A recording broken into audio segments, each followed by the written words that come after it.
Otra vez aquí con John Bonilla. Hoy arrancaremos con los conceptos de recursividad y sinergia. Entonces, recursividad. ¿Qué es la recursividad? Bueno, la recursividad es el hecho de que un objeto o un sistema esté compuesto por partes, características tales que a su vez lo hacen un sinérgico. Lo importante de esto es que cada uno de los objetos, no importando su tamaño, tiene propiedades que lo convierten en una totalidad. La recursividad también expresa la jerarquización de los sistemas, siendo un concepto unificador de la realidad y de los objetos. Se aplica a sistemas dentro de sistemas mayores y a ciertas características particulares, más bien funciones o conductas propias de cada sistema, que son semejantes a las de los sistemas mayores. No consiste en sumar partes aisladas, sino en integrar elementos que son en sí una totalidad dentro de una totalidad. La recursividad se representa en entornos a ciertas características particulares de diferentes elementos o totalidades de diferentes grados de complejidad. En los videos que ustedes veían recordarán el del tinto, cómo se hacía el café, y de cada uno de esos elementos sinérgicos, el café, el agua, la jarrita, el fuego, que nos pueden producir un café. ¿Sí? Todos hacen su parte, todos no funcionan de manera aislada, es decir, usted no puede hacer café sin agua, ni, por ejemplo, ¿sí? Ni mucho menos café sin café. O sea, el tinto sin café no existe, por decirlo de una manera mucho más coloquial. ¿Por qué? Entonces aquí está, por ejemplo, nuestro ejemplo de una mano para dibujar la otra mano. Obvio, pues el esquema eso es lo que plantea, ¿no? En realidad es una composición, pero se necesita una mano para dibujar la mano. Por otro lado, sinergia. ¿Qué es la sinergia? La sinergia es un elemento básico dentro de todo lo que va a ser el sistema. Una forma de trabajar fomentando la colaboración de todos en un equipo. Hoy en día empezó hablándose de la teoría general de sistemas y nos lo han robado pues casi que los motivadores, pero tiene muchos elementos de fondo. ¿Sí? En la filosofía del trabajo se sostiene que la prioridad del equipo y los intereses de los individuos buscan es un logro común, un todo a través de la contribución de cada una de las partes. La idea de sinergia es inherente, lo que les decía, al concepto de sistema y especifica que todo supera o iguala al mejor de sus sistemas. ¿Qué debemos entender por objeto y por qué es importante la sinergia? Porque un objeto es todo aquello que ocupa un lugar en el espacio y en el tiempo, o en el tiempo, pudiendo ser tangible o también intangible, y pudiendo ser relaciones entre los miembros de un grupo, pensamientos. Al conocer los objetos que tienen sinergia, es factible eliminar como herramienta el análisis de sistema reduccionista y como método de estudio mejor utilizar el TGS. Es decir, siempre que usted encuentre sinergia será necesario utilizar el TGS porque significa que el todo es mayor a la suma de las partes. Ejemplos de la empresa y su sinergia. Entonces, una empresa para que funcione tiene que tener mínimo, ¿no? Los departamentos, un departamento comercial, un departamento de marketing, la logística, la atención al cliente, la investigación y desarrollo y un departamento técnico. Pero ninguno de esos sistemas es inferior al otro. Y la suma de cada uno de ellos o buena interacción entre esos sistemas es lo que nos permite que nuestra empresa se mantenga avante. El carrito. Ustedes veían el video del carro en la primera parte que hablábamos, entonces decía que tenía muchos subsistemas el vehículo, pero para que nuestro vehículo funcione tiene que cada uno de esos sistemas que lo componen estar relacionándose bien con el carro. Entonces vamos a hablar ahora de conglomerado. ¿Qué es el conglomerado? Ese conjunto es un conjunto de objetos de los cuales abastecemos ciertas características, es decir, eliminamos aquellos factores ajenos al estudio y luego observamos el comportamiento de las variables que nos interesan.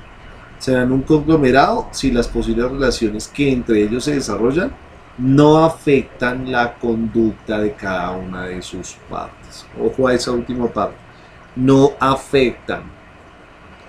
Por eso el conglomerado tiene diferentes elementos que tienen características comunes. Ojo, ejemplos de recursividad. Entonces, nos decían que yo tomaba un montón de elementos, decía una construcción, que esa construcción podía cada una de las partes tener la contribución de la parte mayor, por eso les tengo las composiciones artísticas. Usted se da cuenta, todo eso son tizas de colores. Cada una de las tizas por sí sola la podemos descubrir en el color, pero es la unión de todas ellas las que nos da la composición de nuestro elemento. Y aquí las famosísimas vasijitas, donde cada uno de estos elementos tiene las mismas características del superior o del más grande, pero también los podemos analizar por separado y cómo poder formar ellos nuestro hermosísimo conjunto. Y por ejemplo aquí el conglomerado, entonces tenemos el conglomerado cultural, donde cada uno de ellos pues nos aporta, pero pues no interviene. Ojo, que es un conglomerado. No así podríamos hacer con la familia, porque la familia funciona como sistema. Recuerde que pertenece al esquema número 7, que es las relaciones entre los seres humanos. Otro conglomerado, una pintura básica del juicio final, donde tenemos varios elementos, desde las personas, angelitos, arcangelitos, hasta el Señor. Entonces cada uno de ellos los podemos analizar con unas características diferentes. Listo. Muchísimas gracias por su atención y nos vemos en nuestro próximo video. Chao.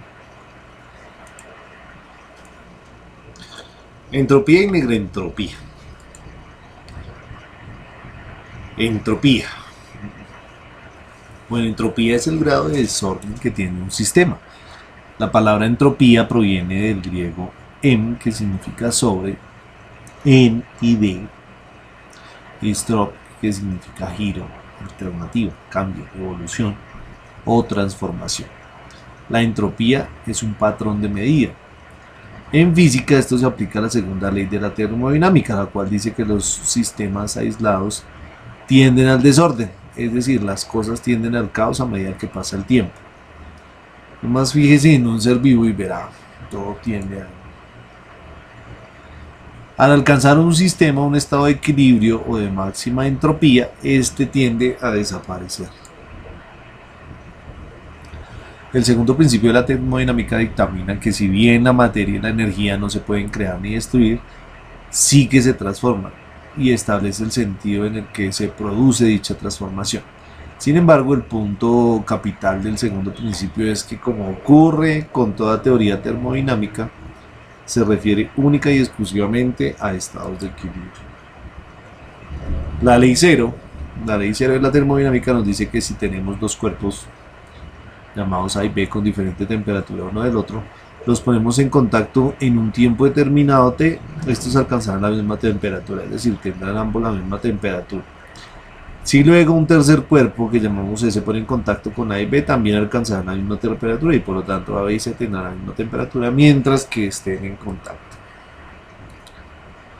Negentropía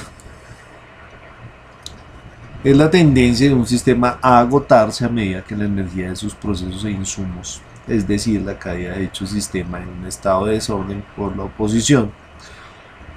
También se podría decir que es la negación de la entropía como un medio de reorganización de un sistema.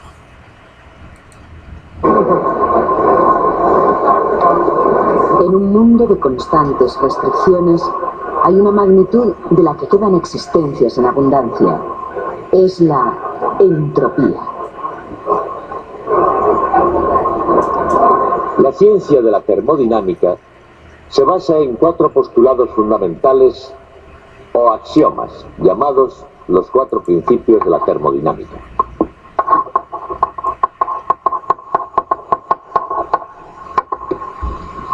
De esos 4 principios, el segundo fue el primero que se descubrió. El primero fue el segundo en descubrirse, el tercer principio que se descubrió se llama principio cero y el cuarto se llama tercer principio. Pero todo eso tiene perfecto sentido porque la termodinámica es la más implacablemente lógica de todas las ciencias. Les diré brevemente lo que son esos 4 principios. El principio cero dice precisamente que la temperatura tiene sentido. El primero es la conservación de la energía. El segundo principio es el principio de la entropía. Y el tercer principio dice y hay una temperatura tan baja que nunca se puede alcanzar.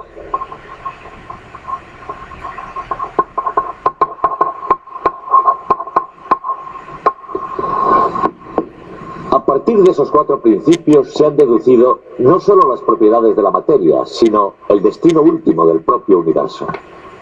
Pero si queremos llegar a alguna parte, será mejor que empecemos. La Academia de Billar Latiza es un oculto santuario de la suerte, donde tras el brillo chillón de las luces se reúnen famosos del deporte, elegantes de la alta sociedad y magnates de la industria con un interés común.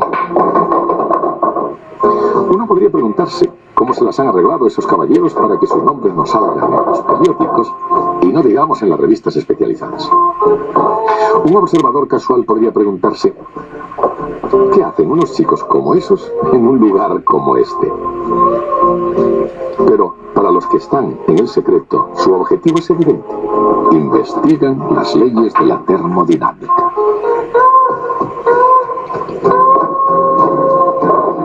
¿Pero por qué en Latiza? En parte ciertamente es por su ambiente, que es el último grito en elegancia desenfadada. No se necesita más explicación, pero sobre todo es por el material de que dispone, en especial el llamado instrumento, que en interés de la ciencia parece que siempre se tiene a mano en Latiza. Incluso ahora mismo, 2 distinguidos científicos sostienen sus cubetas en las manos. Debido a la naturaleza de este experimento, se aconseja no sea visto, y menos aún practicado, sin el consentimiento de los padres. Sostenida con gran cuidado, cada cubeta contiene un poco de fluido experimental que, por desgracia, crea dependencia. Sin embargo, antes de que las cosas comiencen a salirse de madre, el fluido fue vertido en las cubetas a una temperatura de 295 grados Kelvin. Y después se añadieron con precisión científica varios cubos geométricos de H2O cristalizado. La temperatura inicial de los cristales era de 273 grados Kelvin.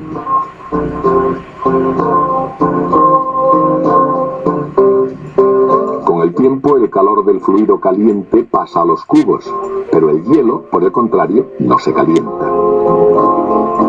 Los cubos no se derriten inmediatamente, lo cual suscita una controversia científica que, naturalmente, hace que sean necesarias más pruebas. En un total de 126 experimentos, ninguno de los científicos de Latiza pudo encontrar un solo caso de un cubo de hielo caliente. Pero por otra parte, sí encontraron una mezcla diluida de las cualidades del fluido experimental. El hielo, manteniéndose a una temperatura constante de 273 grados Kelvin, se funde en agua líquida a medida que el calor penetra en él. ¿Cómo se explica este extraño comportamiento en Latiza, o para el caso en cualquier parte del mundo? Al fin y al cabo, el hielo se funde, por supuesto, pero mientras se mantiene en estado sólido, ¿por qué no se calienta? En todo caso, al final, tanto el hielo como el fluido experimental, y de hecho todas las cosas, terminan por alcanzar un estado de equilibrio. En alguna parte, al menos en teoría, existe un estado celestial llamado equilibrio. Pero en el mundo real, el equilibrio es muy difícil de hallar. En una isla de la Polinesia, el planeta se agrieta y el fuego líquido burbujea desde su interior. Y en el centro polar del océano Ártico, la original máquina de hielo del mundo está trabajando día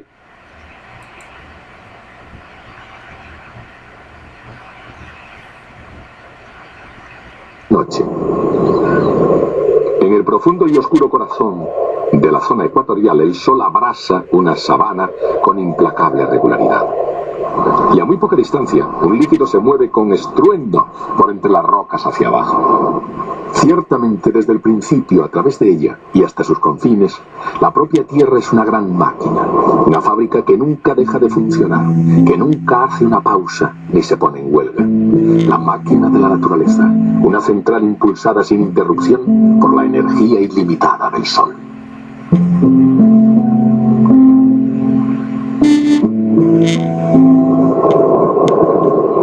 Tanto los vientos alisios de los grandes océanos como los motores diésel de los grandes barcos que los surcan, todas las máquinas funcionan porque el calor en movimiento puede poner en movimiento a la materia.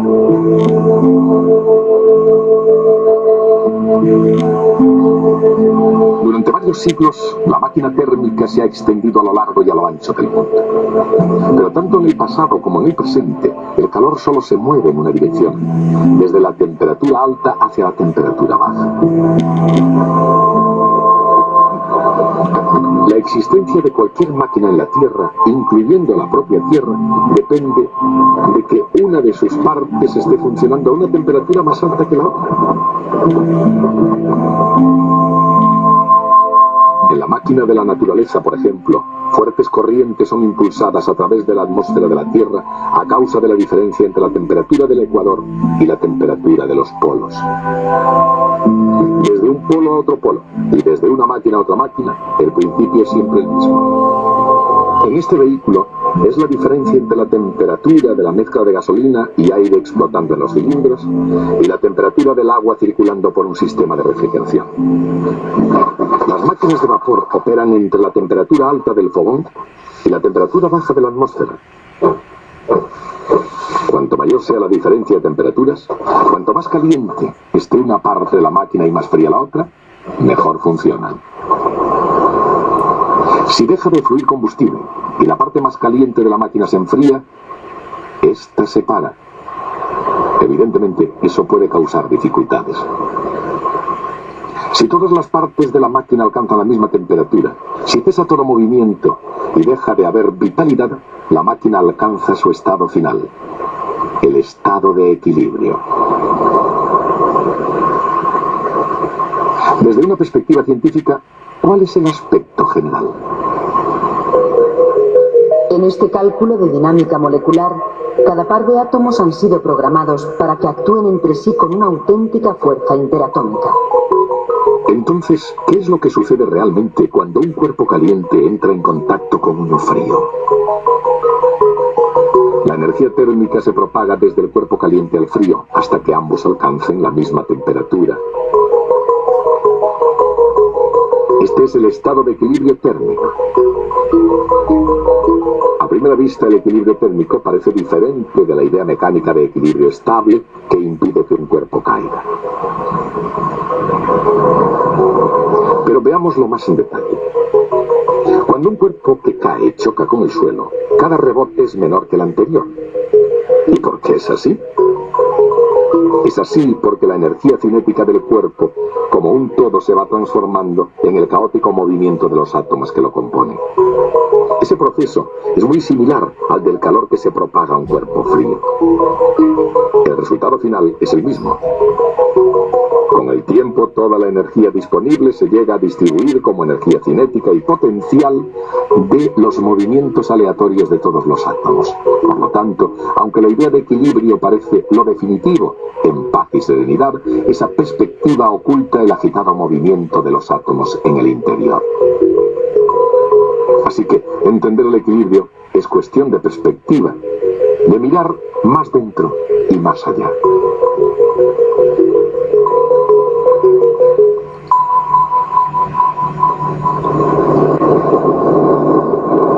Como el equilibrio es un estado en el que todas las temperaturas son iguales, el equilibrio es un lugar donde ninguna máquina funciona. No hay géiseres lanzando sus chorros, ni volcanes en erupción, ni cataratas de agua. Las grandes máquinas no quieren funcionar y las pequeñas no pueden. En todas partes la naturaleza parece impulsada hacia el estado de equilibrio. Cuerpos calientes y cuerpos fríos luchando por conseguir la misma temperatura. Y cuerpos que caen convirtiendo un trabajo muy bueno en calor inútil. Desde el punto de vista de los físicos, cuando la naturaleza tiende a comportarse de una forma tan universal, debe haber una explicación científica. ¿Y la hay? La explicación comenzó como una idea, naturalmente una idea para la construcción de una máquina de vapor mejor.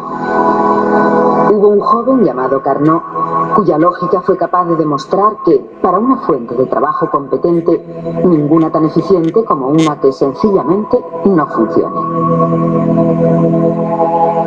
Las ideas más grandes de Sade Carnot nunca funcionaron y en el mundo real probablemente nunca funcionarán. No obstante, él había decidido crear una máquina tan perfecta como la naturaleza lo permitiera y la lógica para llegar muy cerca de ella. Dada una diferencia de temperaturas, una temperatura alta T sub B y una temperatura baja T sub 0, Carnot diseñó una perfecta abstracción. La máquina de Carnot toma calor Q sub B a la temperatura alta, convierte una parte del trabajo W y expulsa el resto, Q sub 0, como calor a la temperatura más baja.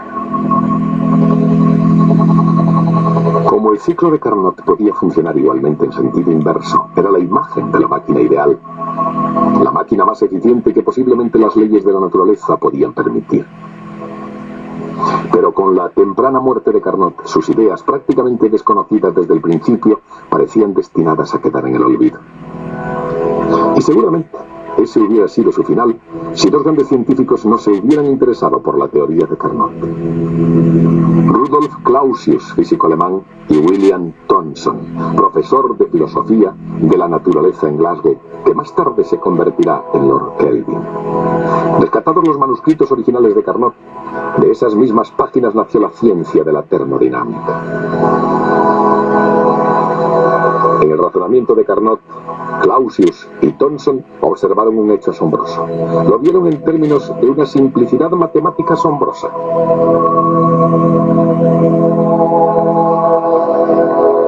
En la máquina ideal de Carnot, el cociente entre el calor tomado y el calor desperdiciado era igual al cociente entre las dos temperaturas absolutas necesarias para el funcionamiento de la máquina. Dicho en otras palabras, este era el ideal que procedía de la imaginación de Carnot. Lo que entra sigue siendo lo mismo al salir. Pero si no es el calor, ni es la temperatura, ¿qué es? El calor dividido por la temperatura a la que fluye. Y según Clausius, eso es la entropía.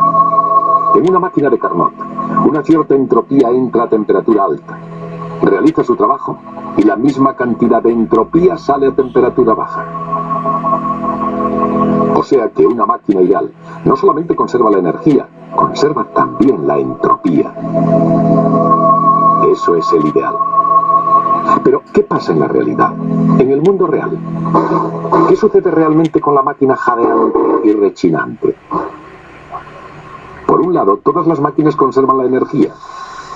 El trabajo es igual a la diferencia entre el calor que entra y el calor cedido. Pero, utilizando las mismas temperaturas, la máquina real produce menos trabajo que la máquina ideal de Carnot. Realiza menos trabajo y desprende más calor. Así, aun cuando la entropía que entra pueda ser la misma que en la máquina de Carnot, la entropía que sale es mayor. Eso es un hecho asombroso.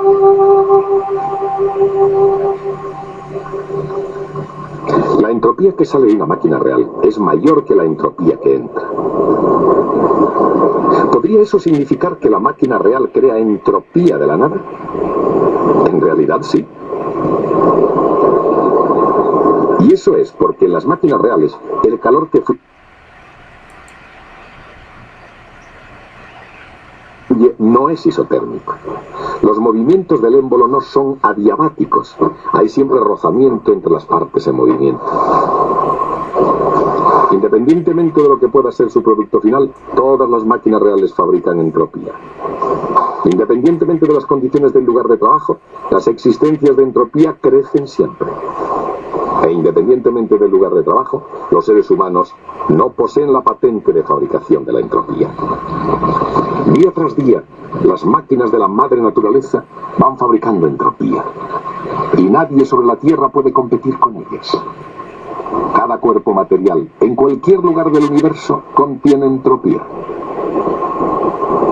Y aunque no siempre es fácil decir cuánta entropía contiene, no es demasiado difícil determinar cuándo circula entropía de un cuerpo a otro. Si el calor sale de un cuerpo a la temperatura T, la entropía del cuerpo disminuye en Q partido por T. Si el calor entra a la temperatura T, la entropía del cuerpo se incrementa en esa cantidad. Cuando a través del cosmos fluye calor, fluye entropía con él. Todas las máquinas extraen calor de alguna parte, del sol quizás, o de la caldera de un barco. Utilizan parte de él para hacer su trabajo y después liberan el resto. No tiene demasiada importancia a dónde va ese resto, no en el gran esquema de las cosas.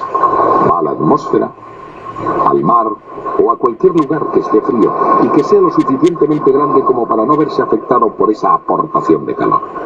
Las máquinas diseñadas por el hombre funcionan de una forma muy similar a las que la madre naturaleza prepara. Mientras el calor fluya desde una temperatura alta a otra más baja, las cosas marchan sobre ruedas. Y mientras haya combustible, carbón, petróleo, madera o cualquier cosa que sirva, seguirán marchando. Pero si se acaba el combustible, deja de haber flujo de calor. El cuerpo se enfría, su temperatura baja poco a poco, y cuando llega a la misma temperatura del medio que le rodea, está en un estado de equilibrio. Siempre que circule el calor y un cuerpo caliente esté más caliente que el cuerpo frío, aumentará la entropía y continuará aumentando hasta que no pueda suceder otra cosa, hasta el estado de equilibrio. Cuando esto ocurre, la entropía no crece más. Dicho de otro modo, el estado de equilibrio es el estado de máxima entropía. Todos los procesos de la naturaleza se pueden ver siempre por todo el universo como una constante marcha para aumentar la entropía. Y aunque esos hechos hayan sido comprobados en la mayoría de los circuitos científicos, algunos investigadores no cesarán en su empeño. Quizás sea porque hay un hecho que todavía deja perplejos a los más curiosos. Aunque el hielo se funde cuando recibe calor procedente del fluido experimental, no se calienta mientras algo de él quede en estado sólido. ¿Por qué?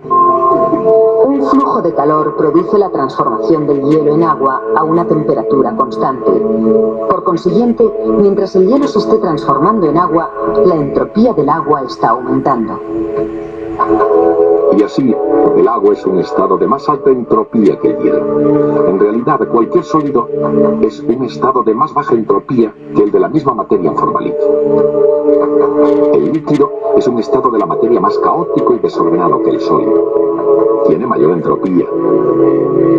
En la Tierra y en el mar, o en el mar y en la Tierra, o en cualquier lugar del universo, entropía creciente significa tosquedad y desorden creciente. El propio hielo, un sólido cristalino, es un estado de la materia en el que las moléculas existen en una estructura proporcionada geométricamente simétrica. En un sólido, cuando los átomos se agrupan en la configuración más favorable, las moléculas se organizan de modo que reduzcan al mínimo su energía potencial. El agua presenta un cuadro diferente. Recuerden, las moléculas de líquido son caóticas, desordenadas, dispersas y desorganizadas. Evidentemente, las moléculas líquidas no minimizan su energía potencial como lo hacen las de los sólidos. Y así los líquidos no solo tienen más entropía que los sólidos, también tienen una energía potencial mayor y por tanto más energía total. ¿Fundir o no fundir? Esa es la cuestión. Si la dinámica no está completamente clara como un cristal, en este caso como un cristal de hielo, considerémoslo desde el punto de vista del cubo de hielo. Cuando el hielo se funde se convierte en agua, un estado de mayor entropía. Y eso está bien, porque a la naturaleza le gusta precisamente que aumente la entropía. Pero un momento, antes de fundirse, antes de transformarse en agua, el hielo debe también aumentar su energía, por lo cual requiere extraer energía del resto del universo. Pero si esa energía calorífica fluye desde el mundo hacia el hielo, se reducirá la entropía del resto del universo. Y eso no está bien. ¿Es muy malo? La entropía del resto del mundo disminuye en la cantidad. Energía que fluye dividida por la temperatura. Recuerden que la naturaleza siempre necesita aumentar la entropía. En este caso, la entropía del hielo más la del resto del universo.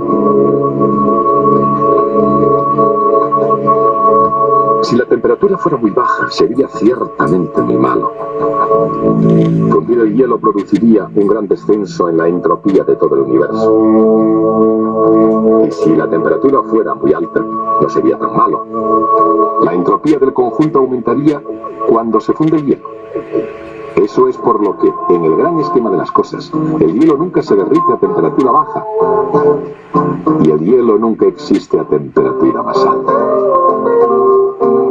Mientras tanto, de vuelta a la tiza, por no hablar del universo en su conjunto, hay en alguna parte una temperatura intermedia que no favorece al hielo ni al agua. Es la única temperatura a la que el hielo y el agua pueden coexistir.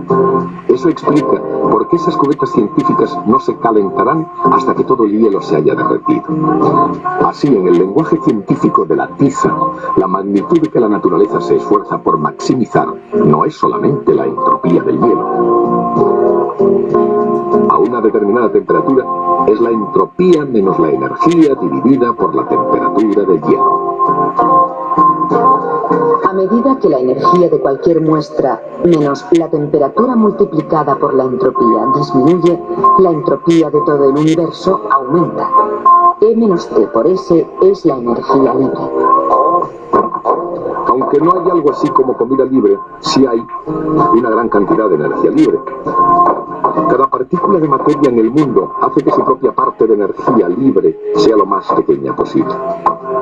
Eso es lo que se requiere para maximizar la entropía del universo.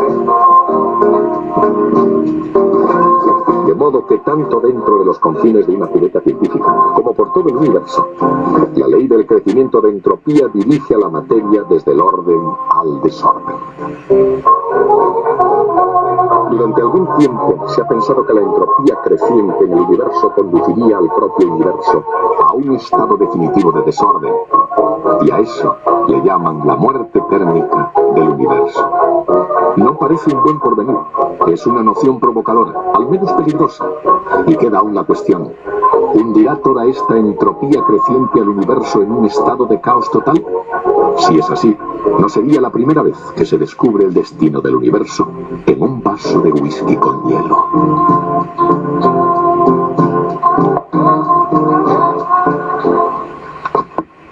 Y así, el principio de entropía nos ayuda a comprender el rendimiento de las máquinas de vapor y además por qué los líquidos se congelan a una cierta temperatura y los sólidos se funden a una cierta temperatura.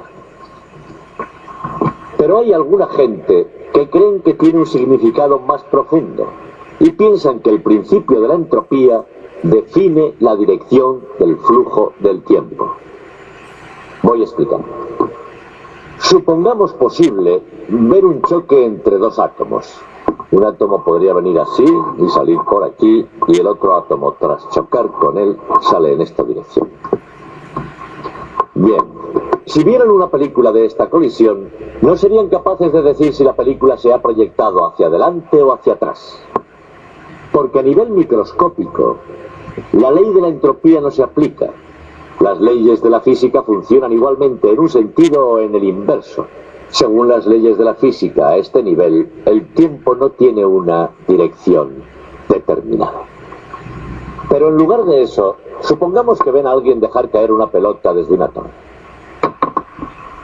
Viendo una película de esto, ustedes dirían inmediatamente si se estaba proyectando.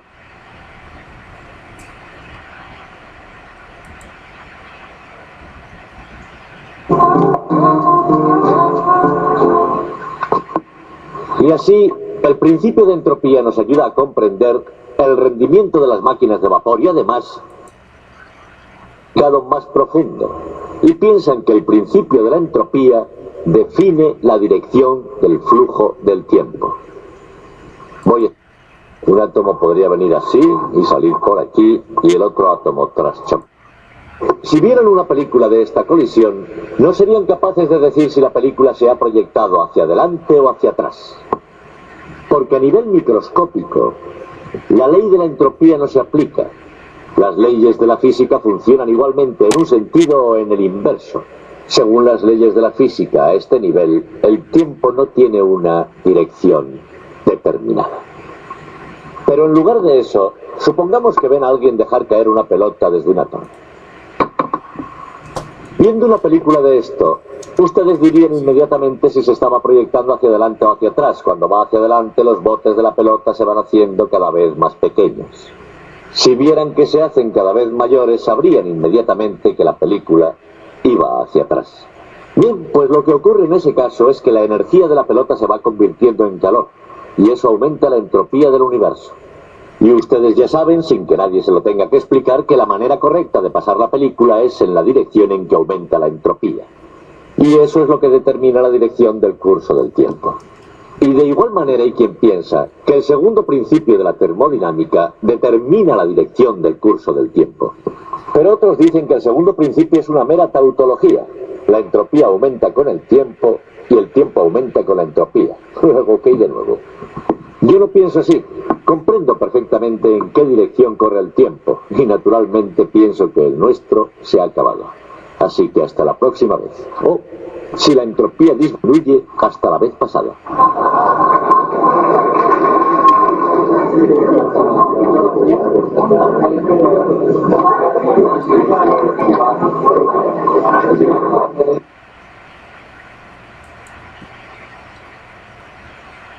Y mucho gusto, espero que les haya quedado muy claro este video tan entretenido de ciencia y de física